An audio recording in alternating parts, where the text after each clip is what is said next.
Magandang araw sa inyo, Sir Bob. Ako si Lance, silent listener ng channel nyo. Gusto ko lang sanang ibahagi ang isang nakakadiring pangyayari ilang taon na rin ang nakakalipas. Nangyari ito noong mga panahong nakikitira pa ako sa tita ko sa Bulacan. Hindi ko akalaing darating ang araw na magpapadala ako ng ganitong kwento. Matagal ko na rin pilit kinakalimutan ang nangyari. Pero kahit anong gawin ko, hindi mabura sa isipan ko yung katotohanang natuklasan ko.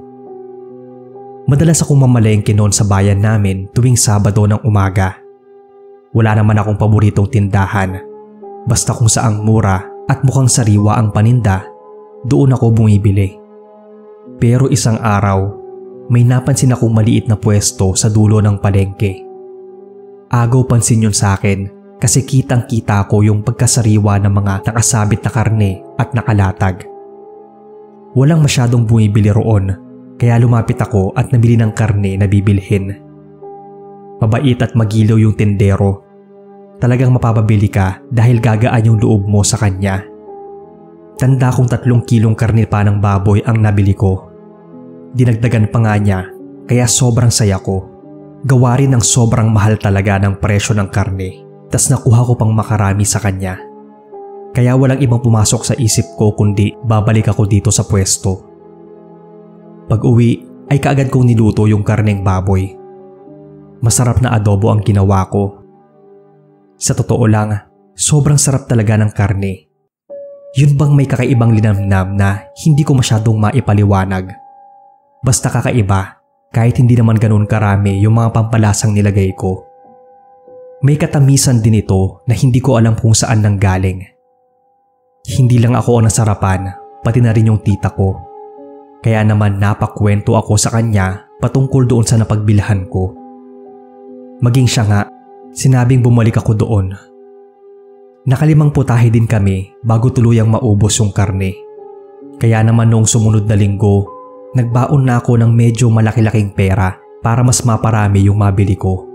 Sabi rin kasi ng tita ko. Maaga pa lang noon at pasikat ang araw nang umalis ako.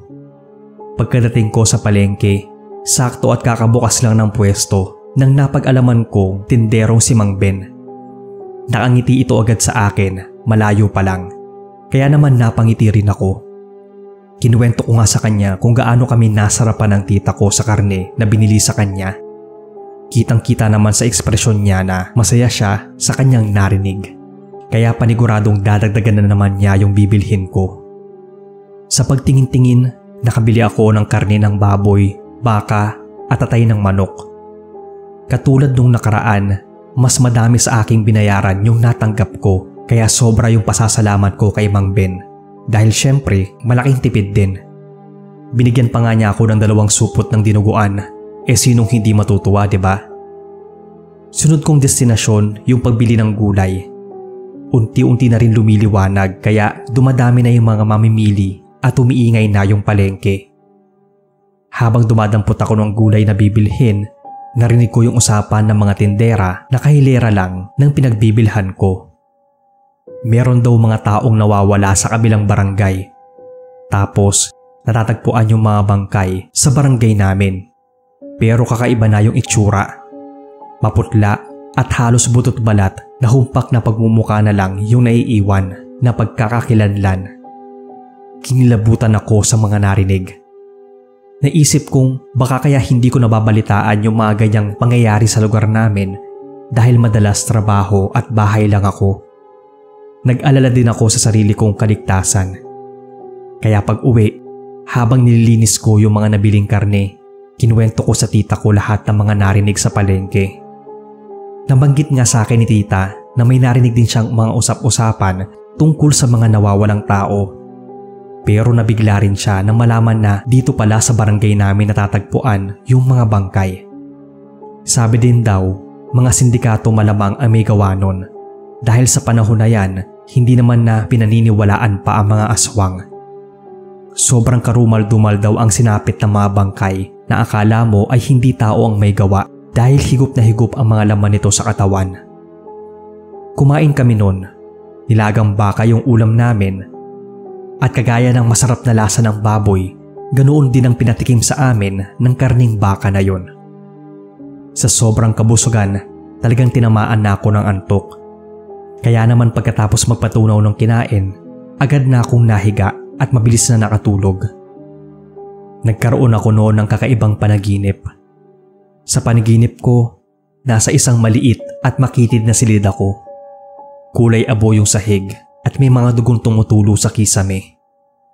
May naririnig akong pag-iyak, paghingi ng tulong, pero hindi ko makita kung saan nanggagaling. Dahan-dahan daw akong lumapit sa pader at sa bawat hakbang, palakas ng palakas ang iyak. Hanggang sa nakita ko ang isang malaking drum na punong-puno ng tubig. May nakalutang na kung anong piraso ng laman. Nang lumapit ako, biglang bumukas yung takip ng drum. Napaatras ako sa gulat. Dahil doon, sa loob ng drum, may isang putol na kamay. Kulubot at puno ng sugat na unti-unting lumulutang pataas. Napasigaw pa ako sa panaginip. Napahawak pa ako sa dibdib. Hinihingal na gumising at inisip ko na lang na magdasal. Baka kasi dahil yon sa mga kwentong narinig ko kaya nananaginip ako ng ganon. Tandang-tanda ko talaga sir yung panaginip. Akala ko tapos na. Akala ko nga isang beses lang mangyayari, pero dumalas yung mga bangungot ko. Meron pa ako nung naging panaginip. Nasa madilim naman akong kwarto. May tunog ng kutsilyong tumatama sa kahoy. Isang amoy ng nabubulok na laman ang sumakop sa paligid. At sa isang sulok, may isang katawan na wala ng ulo, duguan at nakasabit sa kawit. Gusto kong mapamulagat. Tumakbo ako palayo, pero biglang may mahigpit na kamay na humawak sa braso ko. Hindi ko magawang magising. Tapos yung lalaking yon, hindi ko magawang lingunin. Hawak lang niya yung braso ko. Tapos dinig na dinig ko sa buong paligid yung pag-iyak at paghingi ng tulong ng mga taong hindi ko naman nakikita. Bigla na lang akong nagising na sobrang sakit ng ulo. Napahawak ako bigla sa braso dahil ramdam na ramdam ko yung pagkapit ng lalaki sa panaginip ko na para bang totoo. Hindi na ako bumalik sa pagtulog noon dahil sa sobrang takot. Kinuwento ko sa tita ko lahat at tag-alala siya ng sobra. Kaya inaya na lang niya ako sa simbahan para kahit papaano mapagdasal ko yung panaginip ko ng aktwal at hindi na maulit. Pagkatapos namin magsimba, naisipan naming dumiretso sa palengke para mamili ng mga tinapay kasi andoon na rin naman kami malapit. Habang naglalakad, nakakarinig na kami ng mga bulungan sa paligid na para bang merong nangyari sa palengke nung araw na yon. Yung bakas sa mukha nila, yung pangamba. Bilang usisera si tita, agad siyang nagtanong sa mga tendera kung anong meron. Nanlamig na lang kami sa narinig. Parang mawawalan na nga ako ng malay. Nagkaroon daw ng checking ang mga pulis sa palengke dahil isa daw sa mga tendero doon ang sangkot sa mga nangyayaring patayan. Natuntun na raw kasi ng mga pulis yung pinagtataguan ng mga ito at pinaniniwalaan na bukod sa mga laman loob na binebenta sa black market o yung organ harvesting, binebenta ng mga kriminal yung mga karne ng mga nabibiktima nila para pagkakitaan. Halos lumaglag yung pangako nang sabihin ng tendera na si Mang Ben ang hinuli ng mga pulis. Nawala na ako sa sarili nun. Hindi ko nga alam kung paano kami nakauwi ni tita. Basta ang alam ko, nasa bahay na kami at pinipilit kong sumuka. Habang si tita naman ay nilalabas yung mga karne sa ref at tinapon habang panay banggit ng Diyos ko po. Kung totoo nga ang pinanggalingan, halos 2 linggo na pala kaming kumakain ng karne ng tao. Yung mga nakakatakot ko palang panaginip ay pahiwatig. Hindi ko na nga kayang tumagal pa sa Bulacan noon dahil lagi akong binabagabag. Kaya bumalik na ako sa mga magulang ko sa QC at dito na naghanap ng bagong trabaho. Magmula noon Sir Bob, hindi na ako kumain pa ulit ng karne ng baboy at baka. Minsan nga pati manok pa. Nagtiyaga at natutunan ko na rin kumain ng gulay at mga isda lang. Dahil takot na akong maulit pa yung pangyayaring yon. Hanggang dito na lang po. At sana mapasama itong kwento sa mga inanarate ninyo.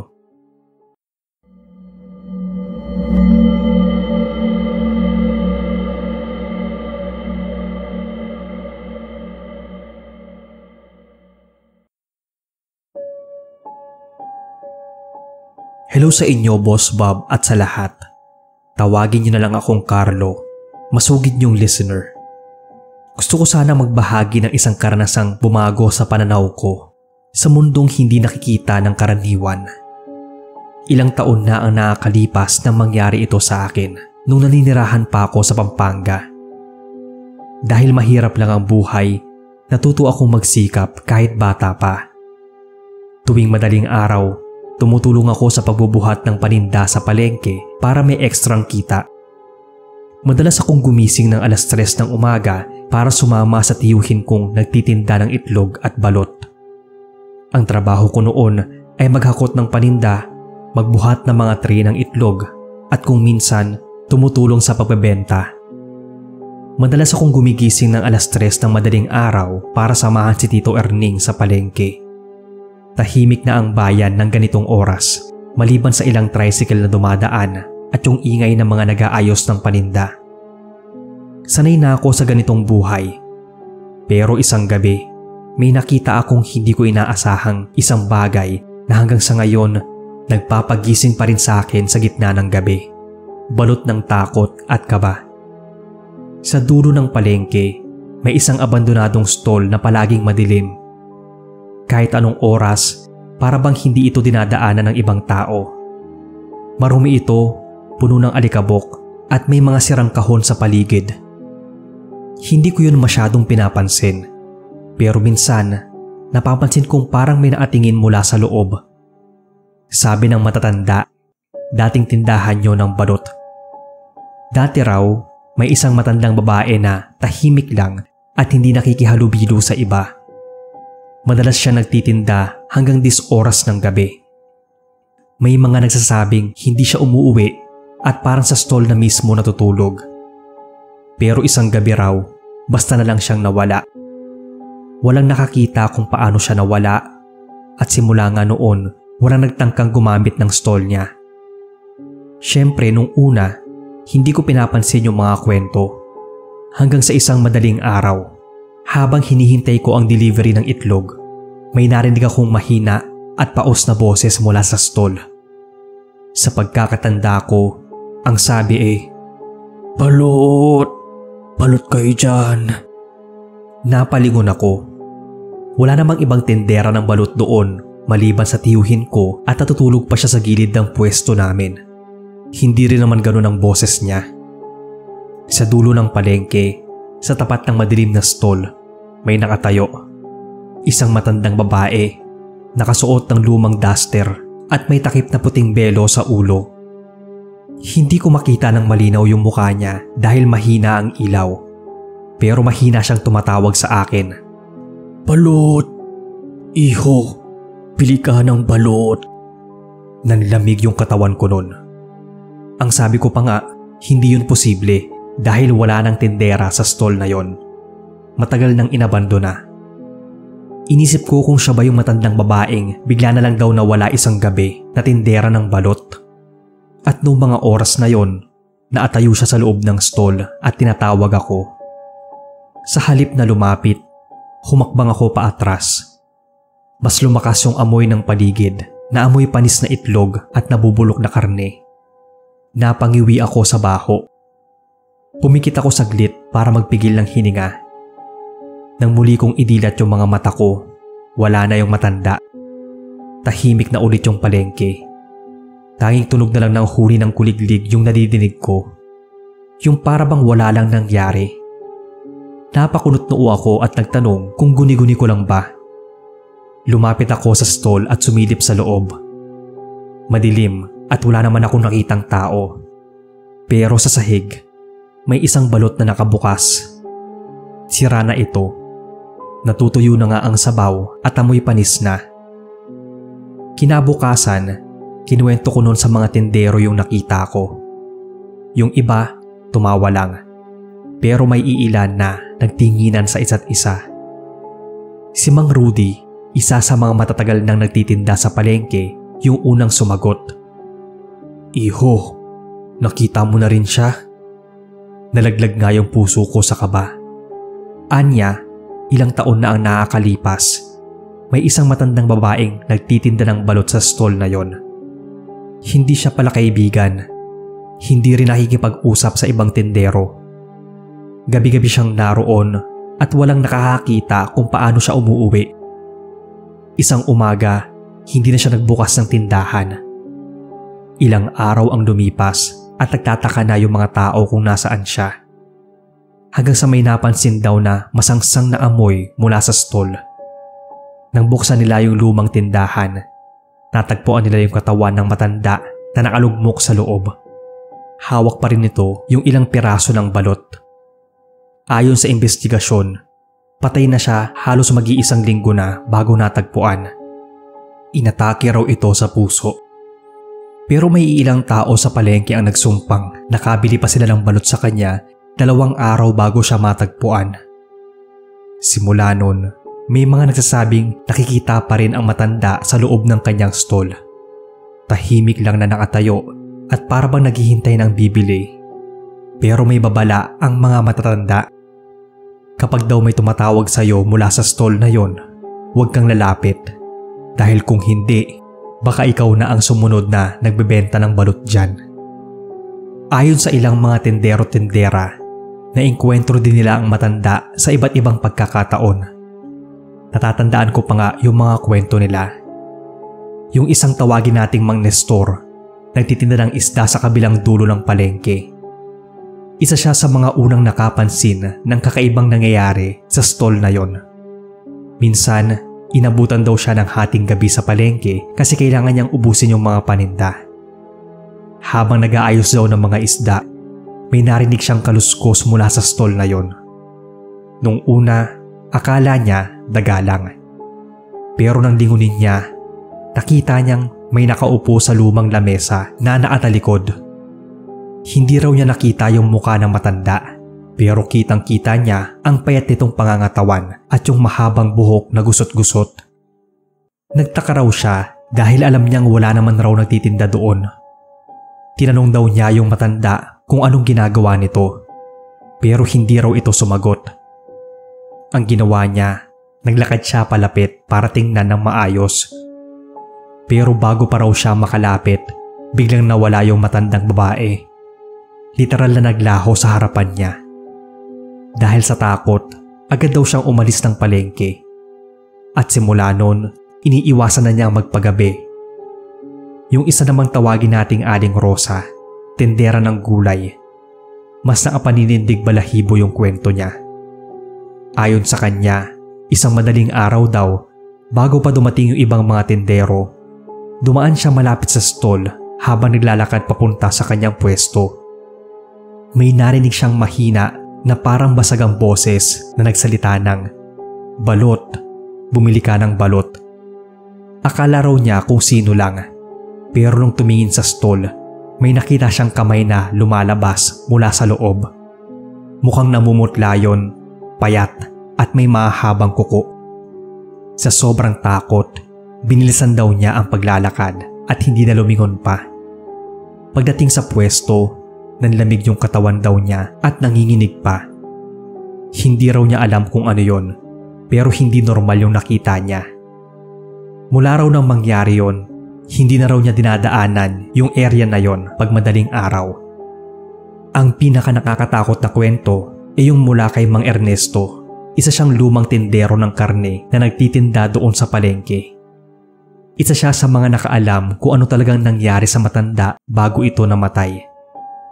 Ang sabi nito, matagal na raw niyang kilala si Aling Sean, yung tindera ng balot na dating nagtitinda doon sa stall. Tahimik lang daw yon, pero mabait. Hindi lang talaga siya palakibo sa ibang mga tindero. Ang sabi-sabi, may pamilya siya pero iniwan ng mga anak niya. Simula nun, hindi na siya umalis sa stall. Parang ginawa na niyang bahay yung pwesto niya. Kahit nga raw sarado na ang palengke, naroon pa rin siya, nakaupo at nakatitig sa kawalan. Dagdag ni Mang Ernesto, Madalas daw niyang makita si Aling Sean na parang may kinakausap kahit mag-isa lang siya. May mga gabi rin daw na naririnig niyang bumubulong ito habang nakaupo sa kanyang lamesa. Hindi nila alam kung nagdarasal o may kinakausap tong iba. Tapos isang araw, hindi na siya lumabas. Nagtaka na raw sila. May amoy na nanggagaling mula sa stall. Doon na raw siya natagpuan, naalugmok sa ilalim ng lamesa, hawak pa rin ang balot niya. Pero ang pinaka nakakagulat daw na parte, nang tingnan ng mga pulis ang katawan nito, parang may gumalaw sa loob ng stall na isang anino. Mabilis daw na lumabas mula roon at nawala sa dilim. Walang nakakita kung ano yon. Ang sabi naman sa investigasyon, atake nga sa puso ang ikinamatay ng matanda. Pero simula nun, may mga nagsasabing hindi lang si Aling Sean ang naatira sa stall na yon. May ilan pang mga tindero ang nagpatunay na minsan may nakikita silang gumagalaw sa loob ng stall kahit wala namang ibang tao. May mga nadidinig ding may hinang yabag at bulong tuwing madaling araw. Dahil sa mga sari-saring kwentong yon, lalo pat kabataan ko pa nun, lalong tumindi ang takot ko.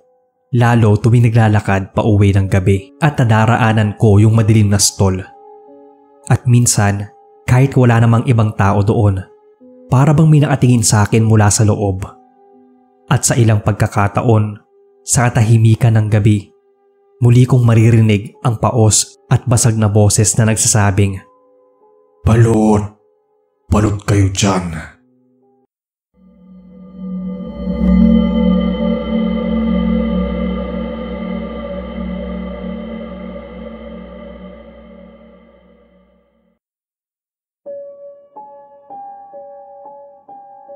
Ako si Marco, Sir Bob. Madalas akong nag-aabang ng inyong upload sa channel. Gusto ko lang ibahagi itong nakakatakot na karanasan ko nung bata pa. Hanggang nga sa ngayon, hindi ko pa rin makalimutan yung gabing yon. Kahit gaano ko gustong isipin na imagination ko lang ang lahat, may mga pagkakataong hindi ko maiwasang maniwala na may mga bagay sa mundong ito na hindi kayang ipaliwanag. Nangyari ito sa isang palengke sa Antique kung saan madalas akong isama ni nanay tuwing umaga para mamili ng mga pangangailangan sa bahay. Ngunit isang gabi, inutusan niya akong bumili ng bigas sa palengke ng mag-isa. Hindi naman kalayuan yung palengke sa amin, kaya kahit may kaba akong nararamdaman, sumunod pa rin ako. Pagdating ko roon, medyo madilim na ang paligid. Marami nang nagsasarang mga tindahan. At ilan sa mga tindero ay abala na sa pagliligpit ng kanilang mga paninda. Habang naglalakad papunta sa bilihan ng bigas, napansin kong may kakaiba sa palengke nung gabing yon. Tahimik, maliban sa mga konting bulungan ng mga tindero at tunog ng walis na naglilinis ng sahig. Pagdating ko sa bigasan, bumili ako ng ilang kilo ng bigas. Habang binibilang ng tindera yung sukli ko, may narinig akong mahina ngunit malinaw na boses ng bata na parang nagmumula sa likuran ng tindahan. Napalingon ako ngunit wala namang ibang tao roon maliban sa tindera at isang matandang lalaki na nag-aayos ng kanyang paninda sa katabing pwesto. Hindi ko na sana papansinin yon, pero muli kong narinig yung boses. Mahina na parang naghihintay ng tugon. Napatingin ako sa paligid. Ngunit parang ako lang yung nakarinig nito. Nang matapos magbayad, nagmadali na akong lumakad palayo. Habang naglalakad, muli kong narinig yung tinig ng bata. Mas malapit na at mas malinaw. Sinundan ko yung tunog hanggang sa tumapat ako sa isang lumang tindahan na matagal nang hindi nagagamit. Marumi ito, maalikabok at lumang kahoy na nakatambak sa gilid. Sa ilalim ng mesa roon, may nakita akong maliit na kamay na nakalabas. Yung parabang may batang nagtatago. Hindi ko alam kung anong pumasok sa isip ko, pero dahan-dahan akong lumapit. Nang mas lumapit ako, napansin kong hindi gumagalaw yung kamay. Para itong nakapako sa isang posisyon. Ang pakiramdam ko noon ay parang may kung anong malamig na hangin na bumalot sa akin. Nakaramdam ako ng matinding takot. Bumilis yung tibok ng puso ko at nagsimulang mamawis yung noo. May nagsasabi sa isip ko na lumayo na, ngunit parang may kung anong puwersang humihila sa akin para manatili. Napatigil ako nang marinig ang isang matandang tindero na tinatawag ako. Sinabi niyang huwag akong lalapit sa lumang tindahan. May kung anong kaba sa boses niya na hindi ko maipaliwanag. Sinabi niyang umuwi na ako at huwag nang babalik doon. Dahil sa tono ng pananalita niya, hindi na ako nagtanong at agad nang umalis. Kinabukasan, hindi ako mapakalinon kaya bumalik ako sa palengke para magtanong tungkol sa nakita. Kinausap ko yung isang matandang tindera at tinanong kung may bata naglalaro doon. Nagulat ako sa sagot niya. Sinabi niyang matagal nang may nagpapakita sa lumang tindahan na yon. Isa raw bata, may kapayatan at madalas makita sa ilalim ng lamesa. Ayon sa kanya, may isang batang lalaki noon na anak ng isang tindera ang nawala sa palengke ilang dekada na ang nakakalipas. Nung araw na yon, naglalaro lang siya sa tabi ng tindahan ng kanyang ina. Sandali siyang iniwan, ngunit pagbalik ng kanyang ina, wala na ang bata. Hinanap daw siya sa buong palengke, pero hindi na siya natagpuan. Walang kahit anong palatandaan kung saan siya nagpunta. Wala ring nakakita kung may dumukot sa kanya. Ang tanging natagpuan ng kanyang ina ay yung kanyang tsinelas sa ilalim ng isang mesa sa loob ng lumang tindahan. Magmula nang mangyari yon, may mga nagsimulang makakita ng anino ng isang bata sa ilalim ng mesa. May mga nagkwento pa na kung minsan ay nakikita nila itong nakasilip mula sa kadiliman at kapag lumalapit sila, bigla na lang itong nawawala. May ilan din nakapagsabi na nadidinig nila ang mahina at basag nitong boses na humihingi ng tulong, lalo na kapag gabi.